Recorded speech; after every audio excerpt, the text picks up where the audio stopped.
Welcome back as we continue right here with the #1 Cochran Sports Showdown. We're talking Steelers. Ben Roethlisberger gives back $5 million, spreads out. They kick the can down the road a little bit, but certainly helps them for 2021 in that he will be coming back. So, Andrew Fillipponi, who wins and who loses with Roethlisberger returning? It's a great question. I was actually talking to my new neighbors about this tonight, Bob. I had to do this show. I interrupted a little powwow we were having. They love you, by the way, but this is thanks. Yeah. Well, yeah, I mean, everybody, my point is everyone's asking this question. And look, as far as I'm concerned, Roethlisberger's going to make out in the court of public opinion, a great PR move to give $5 million back. People will remember that forever, that he's an athlete that put his money where his mouth was.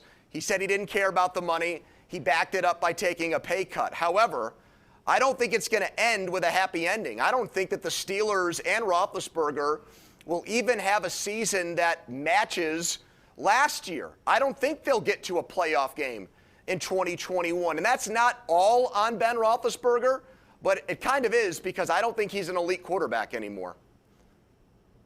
That might well be the case, Andrew. I don't really disagree with you. He's certainly not the player he was 5 years ago. I don't know that they could have found anyone else who was better, especially given the salary situation. I don't think Mason Rudolph's horrible, but I still think Ben Roethlisberger's ceiling is higher than his. And it's funny, we mentioned in the last segment about Geno Malkin playing before fans, and maybe that's a big deal to him.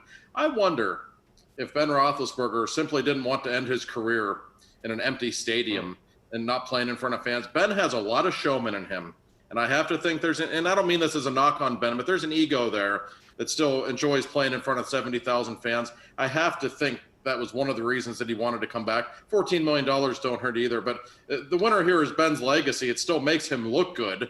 I don't think the Steelers are a Super Bowl team next season with or without him, however.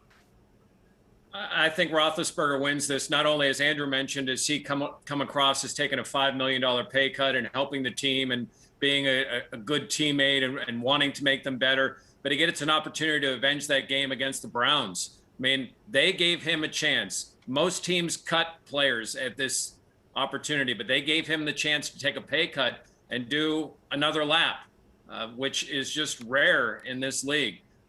I think the Steelers are the losers in this because I think they could have taken that whole $19 million, now $14 million, and spent it elsewhere with signing some free agents, improving the offense. But Roethlisberger definitely won this. Andrew, how should the Steelers go and proceed forward? In other words, long-term plans for quarterback. Where does this start? How do they go about that business?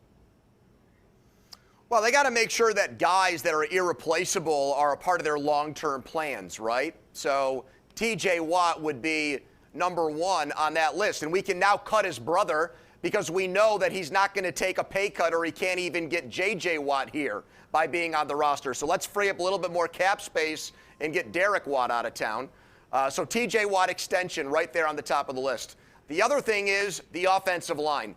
You got to protect whoever the quarterback is. Ben Roethlisberger in his 18th year, Mason Rudolph, if the Steelers really want to go that route next year, which would cause my head to explode, or whatever quarterback they get in free agency, trade, or the draft. And it starts with an offensive line, which needs to be thoroughly revamped this offseason. Yeah, there's no question, Andrew, the offensive line is the single biggest problem on the team, and I'm sure they will address that in the draft. But a couple of rookie offensive linemen isn't necessarily going to change everything in what we assume is Ben's final season. We need to keep that in mind. And I will say this, the Steelers have the 24th pick. This is a quarterback-rich draft. If there's one guy they really like and he happens to slip, even though that guy might not help them this season, I think it behooves them to make that selection. Because quarterback drafts like this don't come along very often. Ben might not like it. That's too bad. I know he didn't like it when they drafted Mason Rudolph either. But yeah, there's no might in that one, Josh. Take might out of there. He would hate it. We don't need to speculate. You know he wouldn't like it at all. But if the right guy falls to them at 24, it's something I still think for the future they need to consider. But I don't think they would. I don't think they would go Green Bay Packers. I mean, they're in it to win it this year. That's why they have Roethlisberger back. So they've got to add offensive linemen. They've got to add a running back. They've got to add a tight end. I mean, they've got to make selections that have to pan out. But Jeff, when you say they're in it to win it, when you say it's all about winning now, you actually would say draft a running back 24th and do something What I'm saying is bringing Roethlisberger back means they're not going to draft a quarterback. They're in to get pieces that will help Roethlisberger win a Super Bowl this coming year. All right, so yes or no question. We only have a little bit of time left in this segment. So, Andrew, I was going to ask that. If you had a chance to bring in, let's say, Najee Harris from Alabama, he drops to 24. A lot of people don't think he'll be there. Some think he may. Would you do that over an offensive lineman, yes or no? We'll go Andrew first, then Josh, then Jeff. I can't say no strongly enough. I know it's late, but the FCC, at last check, still, gives out the license and the permits for this show. So I put something else in front of no. Okay. That's how I feel about taking a running back 24th. I want the O lineman. I'll be concise and say absolutely not. Offensive line, please. I think offensive line will be 2 of the first 3 picks, actually, and they may take 3 overall with the picks they have, because they have a couple of late. You never know how it's going to go. We're going to take a break. When we come back, the constant merry-go-round of quarterbacks in the NFL. Now Russell Wilson potentially could end up elsewhere. We'll talk about that, Deshaun Watson, and some of the movement there when we come back. It's the #1 Cochran Sports Showdown on KDKA-TV.